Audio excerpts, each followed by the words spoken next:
Live from the capital Nairobi, this is KUTV Weekend Live. Now today we have a lot in store for you in matters happening in the country and beyond the borders. But before we inform you on every happening in the country and beyond, let's get the highlights.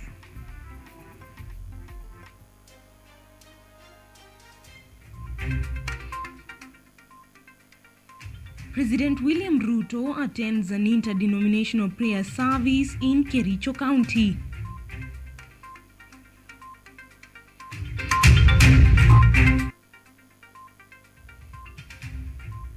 Raila Odinga jets out to India to attend to personal matters.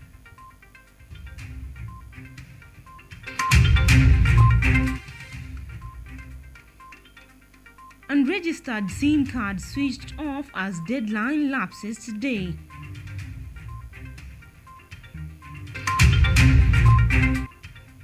And St. Francis Catholic Church holds an open day networking ingenuity initiative to expand business and professional network among faithful.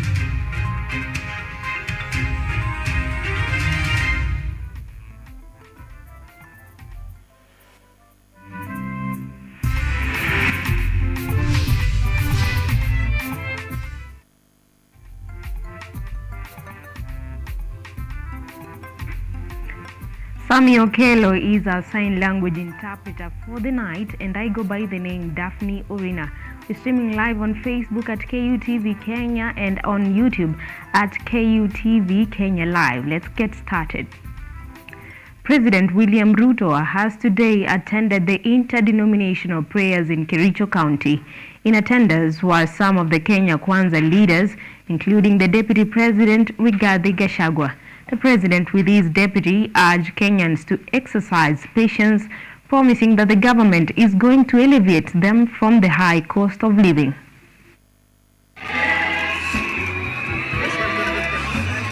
President William Ruto has continued a series of church services in various counties since his inauguration as Kenya's fifth president after the August 9 general election.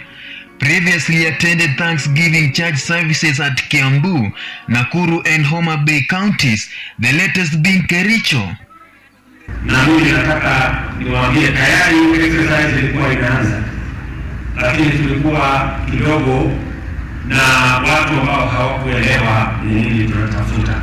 We are forming a task force this week, na tunajua mbona deputy wako kwa sababu tusumbue sana. Huyu kazi is going to align. We form a task force to find out how we are going to negotiate and get a lasting solution. In the company of his deputy Wikwndi Gachagua, Kericho Governor Eric Mutai and other leaders, President Ruto has said the government is going to change the face of Kenya by relieving Kenyans from tough economic times. Tunataka kila Mkenya ajue ya kwamba serikali ya Kenya itamfanyia kazi. And we want to tell our detractors, we cannot clean the mess, the economic mismanagement of 5 years in 30 days. Ruto has also urged Kenyans about the official launch of the Hustler Fund on 1st of December, urging youths to register with various circles and cooperatives to benefit from the program. Tunaanzia hapo, tuhakikishe ya kwamba tunawapanga vijana wetu na elimu ya ufundi, teknolojia, taaluma zingine zikiwemo mambo ya kompyuta na digital space. Ndio vijana wetu tuwapange na ajira, vijana wawate kuangaika madukani na vijana wawate kuangaika katika mji zetu katika taifa letu la Kenya. With only 1 month since President Ruto was sworn in, Kenyans are waiting to see if the promises made by the government will be fulfilled within 100 days. Shadrach Simiyu, KUTV. Now, through a letter sent to media houses today, Dennis Onyango, ODM leader Raila Odinga's spokesperson, has said that Odinga has left the country for India to attend to personal matters and have official engagements with various players in his capacity as AU Infrastructure High Representative for Africa. Part of the letter reads, and I quote, While in India, Mr. Odinga will visit the cities of Hyderabad and Trivandrum for meetings with business leaders with interests in Africa's infrastructure development. He will be in India for 10 days.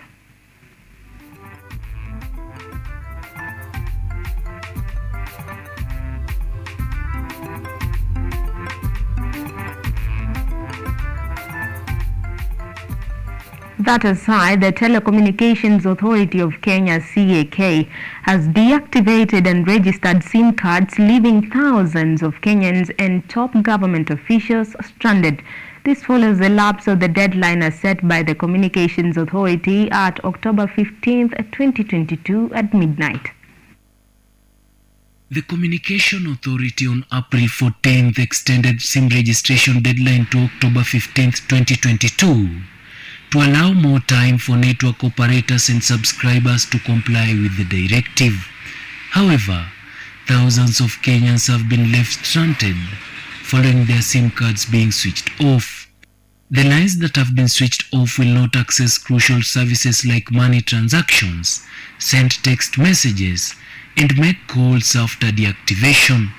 Top politicians are among Kenyans whose SIM cards have been deactivated following October 15, 2022 deadline issued by telcos, including former Wajir Governor Ahmed Nasir Abdullahi, Makueni Governor Mutula Kilonzo, Nandi Senator Samson Cheragai, and former Wajir Women Rep Fatuma Gedi. The Communication Authority of Kenya says those affected still have a chance to re-register, but the process will now be longer than it was in the previous. Israel Omwai, KUTV. President William Ruto has explained why the Special Service Unit of the Directorate of Criminal Investigations (DCI) was disbanded. Speaking at a Thanksgiving service in Kericho County today, Ruto explained that the unit had been turned into a militia used to execute Kenyans. This comes after Acting Inspector General of Police Noor Gabo gave the directive to disband the elite unit on Saturday, October 15th. The disbandment is part of the wider reorganization drive expected at the National Police Service as the new administration takes charge. The unit was known for its crucial role in fighting hardcore crimes including robbery, murder, fraud, and abduction, among others. We have also a plan on how to secure this country so that we avoid the shame of Kenyans killed through extrajudicial killings and put in Yala River and other rivers. We're going to secure this country going into the future. So I want to promise the people of Kenya that Kenya is on sound footing and we have a plan that will take this country into the future. Away from that, police have today arrested Collins Okundi, a man suspected of killing Ida Odinga's bodyguard on Friday. The suspect is said to have been nabbed in Eldoret, Uasin Gishu County, where a firearm, 1 magazine and 7 rounds of ammunition were also recovered. The man has been on the run after he reportedly shot Corporal Barack Onyango twice in the head and leg, killing him on the spot before disarming him and taking off. The incident happened after Ida Odinga's bodyguard attempted to resolve a conflict between his friends at Victoria Gardens, located off the Kisumu-Kakamega highway. In the ensuing confrontation, the woman and another unidentified person sustained gunshot injuries and were rushed to a nearby hospital for admission and assessment. After his escape, Kisumu County Commander Alphonse Kimathi called on anybody with Okundi's whereabouts to report to the nearest police station.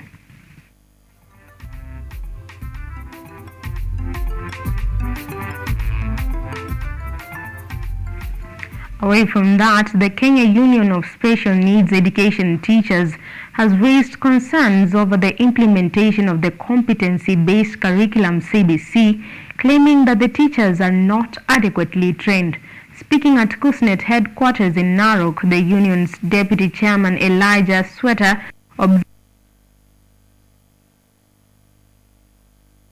identified the potential in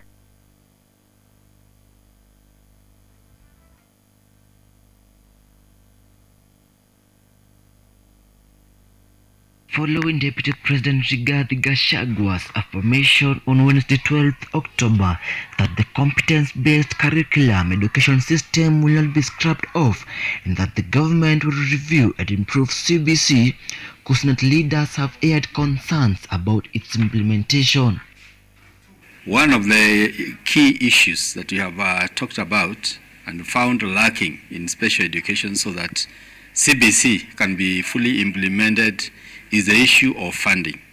Special education requires funding because it requires special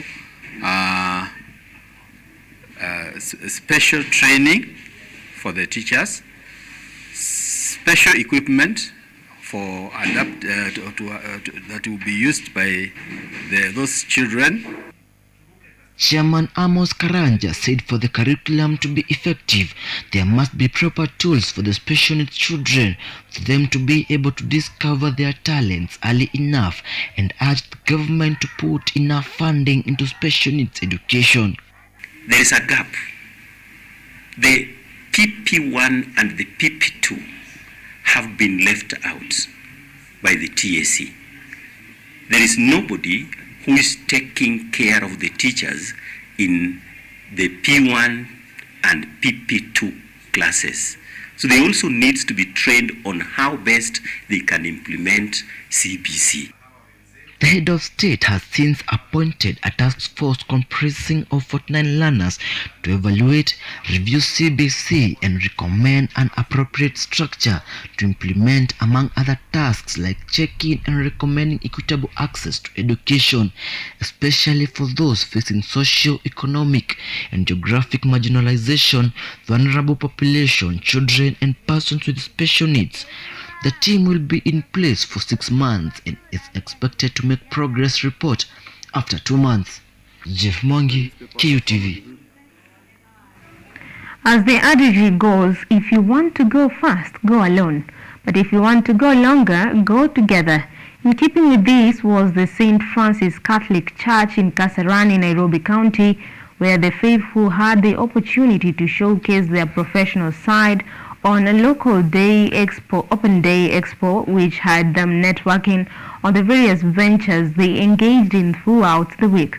The initiative on its 4th edition with a view of expanding their financial links alongside the spiritual ones.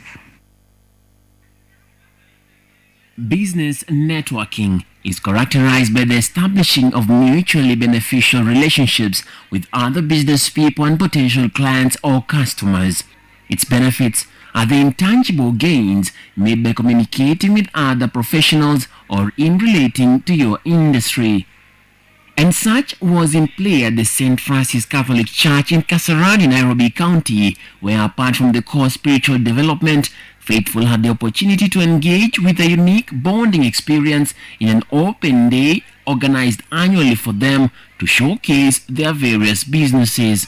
And I'm happy that this is happening because they get to know one another. Other than evangelizing, it's also important to know what our people do and give them the opportunity to be able to meet one another. Like now, I'm a church leader, I'm a voice moderator, but most people here, they don't know what I do. We just meet here and we just go. So they are surprised, and that's why I have so many willing to come and join me. It is an initiative that the parish's faithful have embraced, flocking to the variety of stalls set out to engage with them. We look at this as a way of marketing. You are marketing your products, so it's a good day that you tell us what you do and where you are, and we follow up. Elizabeth Musionka, the Open Day Committee Secretary, notes that a lot has been on the works to see the day realized. We've seen the positivity after COVID, and it is an initiative that actually here in our parish and other parishes that I would encourage. The networking platform is a key assist in identifying opportunities for partnerships, joint ventures, or new areas of business expansion, all within a background of faith. The networking aspect has been simply humbling, simply because we've had so many inquiries, so many follow-ups on our business, what we do. Kenyan enterprises are optimistically sitting on a tight, bumpy economic path affected by the 2020 COVID-19 pandemic, coupled by a recent power change in the 2022 polls, the hospitality industry particularly being one that bears serious scars. Dhimu yetu ya huu mwaka ilikuwa ni kuamusha zile biashara zetu ili tuweze kuendelea mbele. And for us, for the election, August wasn't a good time for us, but now we are catching up. According to a recent central bank report, the economy recorded strong performance in the second quarter of 2022, supported by non-agricultural sectors. It grew by 5.2%, supported by strong activity in financial and insurance, transportation and storage, wholesale and retail, trade, real estate and construction sectors. And such were the players in this local expo.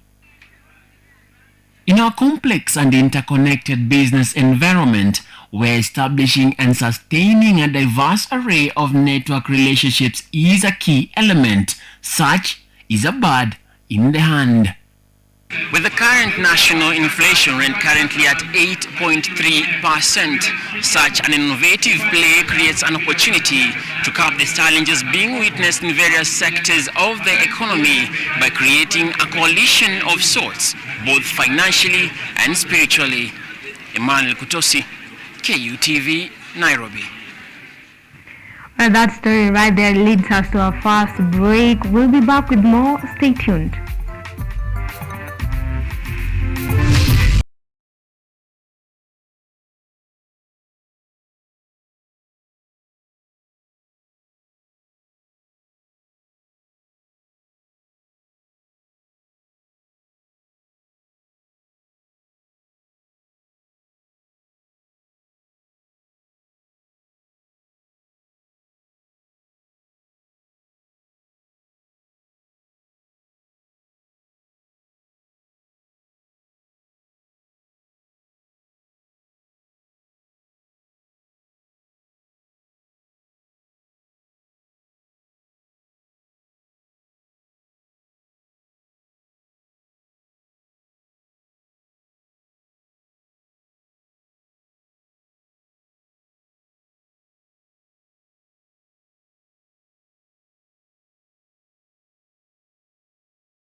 When someone doesn't pay your money, withholding of funds, for example. Okay, so for that one is there's a proof. So you can go to the insurance company and they should be able to show you proof that they wired the money. Yes.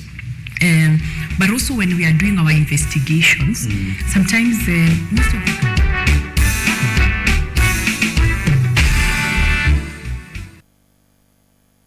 Also to talk to us about the technicalities of DIN and how they do the operations is Mr. Peter Getao. Our technology is very much portable. We use a device called ELIUD. This is an offline education server which is connected to a 1 terabyte hard disk. Within the 1 terabyte hard disk we have content, and the ELIUD sends a Wi-Fi network to any device that can connect to Wi-Fi connection. Here we have our lab. We have 5 kgs and 10 kgs. So students, they will discover by doing.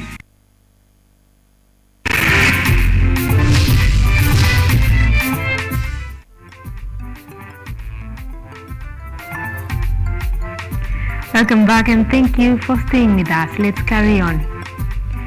Agricultural stakeholders have encouraged farmers to cultivate sorghum as a cash crop in order to lessen the devastating effects of drought in the semi-rural areas of Mbeere North.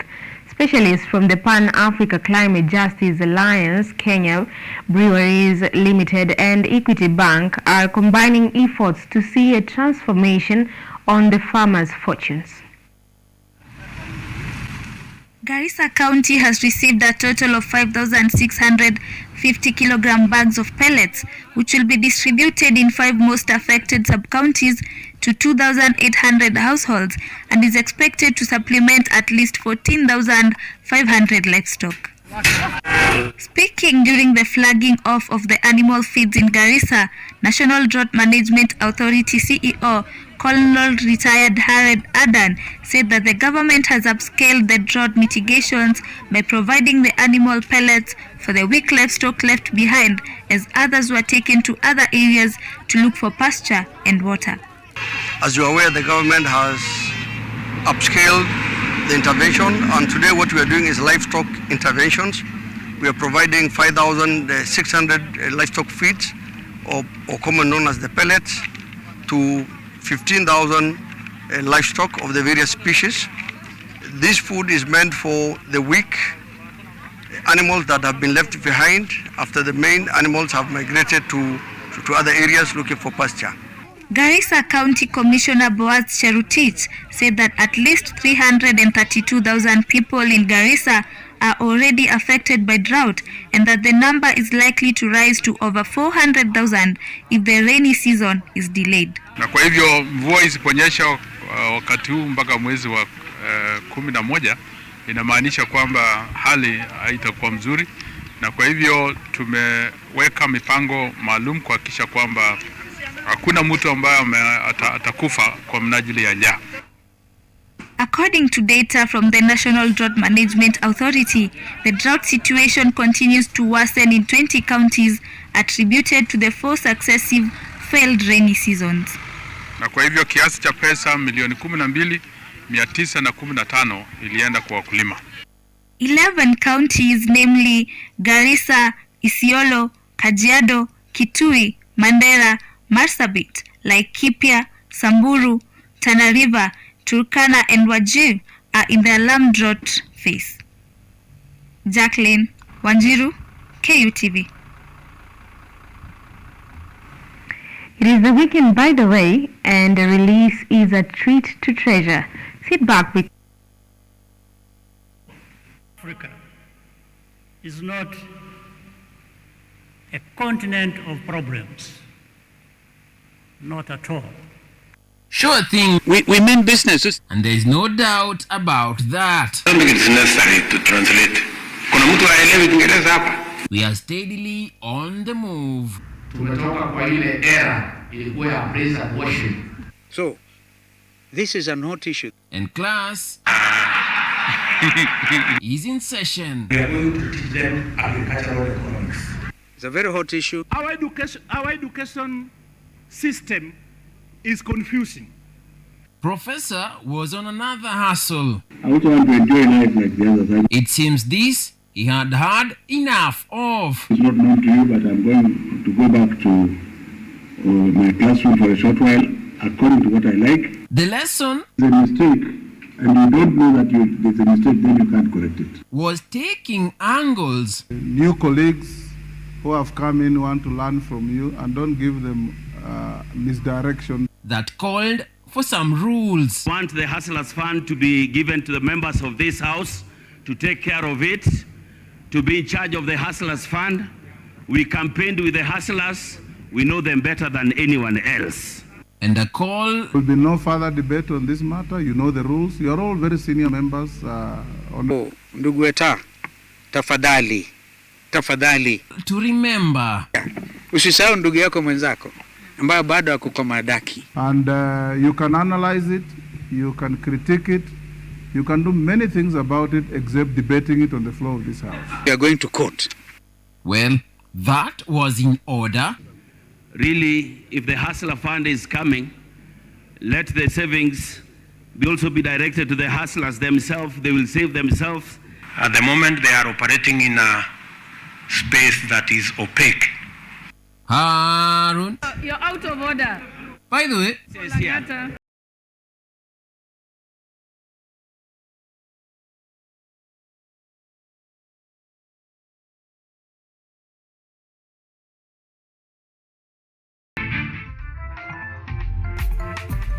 well, doesn't Harun have a special way to spice up the bulletins? Into some agribusiness news, Kenya joined the world in marking this year's World Food Day, an annual event which is usually celebrated on the 16th of October every year with the aim of highlighting the millions of people worldwide who cannot afford a healthy diet and need for regular access to nutritious food. This year's theme was Leave No One Behind. According to the UN Environment Programme UNEP, World Food Day 2022 is being marked in a year with multiple global challenges, including the COVID-19 pandemic, conflict, climate change, rising prices, and international tensions. Recent reports by the UN Food and Agriculture Organization FAO show that Africa is bearing the heaviest hunger burden compared to other regions. About 278 million people in Africa faced hunger in 2021, with this figure being an increase of 46 million people compared to pre-COVID in 2019.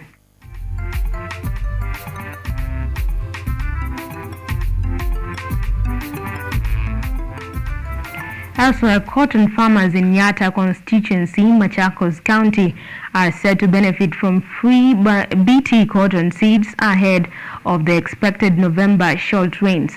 BT cotton is a genetically modified pest-resistant plant cotton variety which produces an insecticide to combat bollworm. BT cotton is commercially grown in several countries like China, Australia, Mexico, South Africa, Argentina, India, and Indonesia. Worldwide, the area under BT cotton keep increasing year by year. To support farmers, the government gives out free BT cotton seeds through a company in India, popularly known as Mahaiko. Tejala Dodia, CEO Thika Cloth Mills, speaking when she hosted Yatta MP Robert Basil in her Thika textile industry, said BT cotton is the way to go as it has demonstrated high yields in areas where there was enough rainfall. So for last year when we gave the cotton seed to the Yatta farmers, unfortunately the rain was very little, and the amount of cotton they got was very little compared to what we wanted. So it was disappointing for them, but also disappointing for us. But on the other hand, the same thing happened in the coast. 2 years ago we gave the seed, also there was a drought, they didn't get much cotton, but we didn't give up. We gave the seed again last year, and this year, oh, we are smiling, all of us. Thika Cloth Mills has been in the forefront in championing for the revival of cotton farming in the country by giving cotton farmers free cotton seeds and pesticides, among other inputs. We are about to start rain seasons, and the BTC are willing to bring free seeds to farmers who want to grow cotton. Myself, as a member of parliament for Yatta, we are in the process of bringing hydro technology and propel it to high scale or to large scale levels, whereby farmers will be able to benefit from free water that is not powered by solar, electricity, diesel or petrol power. Together with Thika Member of Parliament, Dodia intends to involve the government to boost cotton farming in the region in a bid to help the growth of the economy, urging all Kenyan people to embrace Buy Kenya, Build Kenya initiative that has seen the revival of the textile industry in the country. Caroline Kimwele, KUTV. Moving on swiftly, agricultural stakeholders have encouraged farmers to cultivate sorghum as a cash crop in order to lessen the devastating effects of drought in the semi-rural areas of Mbeere North. Specialists from the Pan-African Climate Justice Alliance, Kenya Breweries Limited and Equity Bank are combining efforts to see a transformation of the farmers' fortunes. Farmers in the Nzawa, Muminji and Evurori wards had the chance to speak with specialists for the Pan-Africa Climate Justice Alliance, Kenya Breweries Limited, Equity Bank and the local MP Geoffrey Kiringa. These organizations have teamed up to support farmers in growing sorghum, which is drought resistant and requires less rainfall. EABL will offer a ready market for the sorghum harvest through Kenya breweries, while Pakja will give the farmers free seeds for the first season. Equity Bank will collaborate with the farmers to offer financial education and banking services in an effort to make food security and climate adaptation commercially viable. For the sake of farmers, the bank will also build a branch in Chicago town, according to branch manager Teresia Migwa of Embu. Soko ya sorghum iko na iko mahali naitwa EABL. Mimi nilienda hapo, tukakuwa na mkutano, nikawaelezea hapa kwetu tunaweza pia lima sorghum ili every season wakemera wewe uwe unaweza pata 10,000, 20,000 kutoka kwa shamba yako, na hiyo 20,000, 10,000 ama hata 100,000 itakusaidia kwa mahitaji ya mboma. Inaweza kulipia fees, inaweza kununulia ng'ombe, unaweza kununulia mbuzi, unaweza lipa hospitali, unaweza fanya maneno ile ingine hiyo pesa. Na sisi tuko na mashamba. Ile ambayo tunahitajika ni kupanda hiyo sorghum, ikisha kuwa tunaipeleka pale EABL, wananunua na unalipwa papo hapo.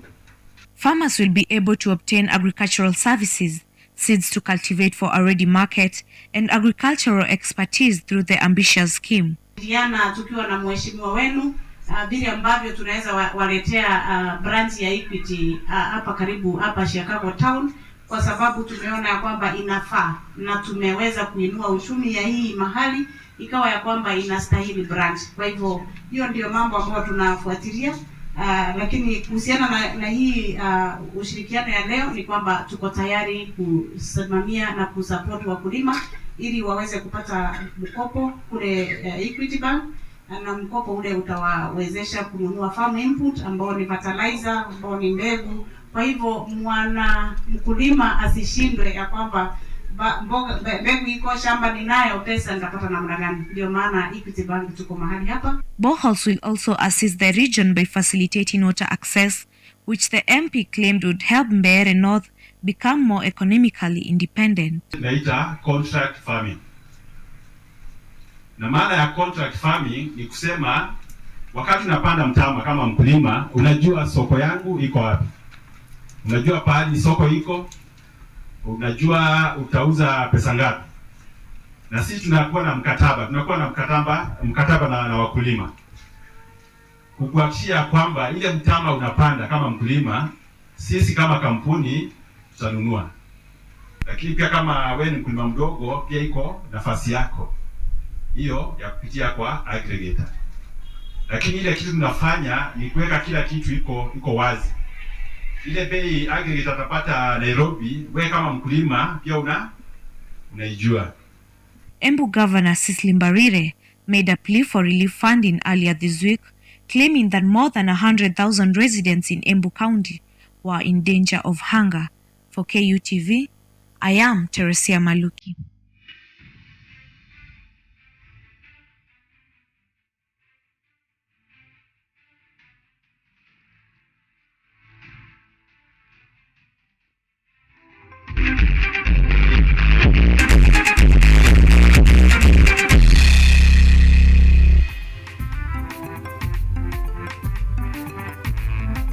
Well, it is time for us to take a look at some sports bulletins. Kenya Titus Kipruto has emerged second in the 2022 Amsterdam Marathon in Netherlands as neighboring rivals Ethiopia dominated both the men's and women's races. Kipruto took the runners-up in 2 hours 4 minutes and 54 seconds behind Ethiopia's Segaye Getachew, who clocked 2 hours 4 minutes and 49 seconds to win the race. Other Kenyans who took positions in the cream of the race were Abraham Kiptoo, who finished 4th, Cyprian Kotud 6th, Laban Korir 8th, and Josephat Boyd, who finished in the 10th position. In the women's category, Ethiopian track greats Alma Zayana, Genzebe Dibaba, and Sehai Gemeshu dominated the race, all on their debuts. In Amsterdam, Khalid Shukur enjoying his time. It's another victory in the Dutch Championships for Khalid. Elsewhere, England's Reece James is expected to miss the FIFA World Cup in Qatar, set to kick off next month after his Premier League club Chelsea announced yesterday that he will be sidelined for 8 weeks following a knee injury. James sustained the injury late in the second half of Tuesday's Champions League match at AC Milan and was withdrawn after receiving medical treatment on the pitch. The right back will miss key Premier League games before the season pauses for the World Cup and is set to resume in late December when Chelsea host Bournemouth on December 26th.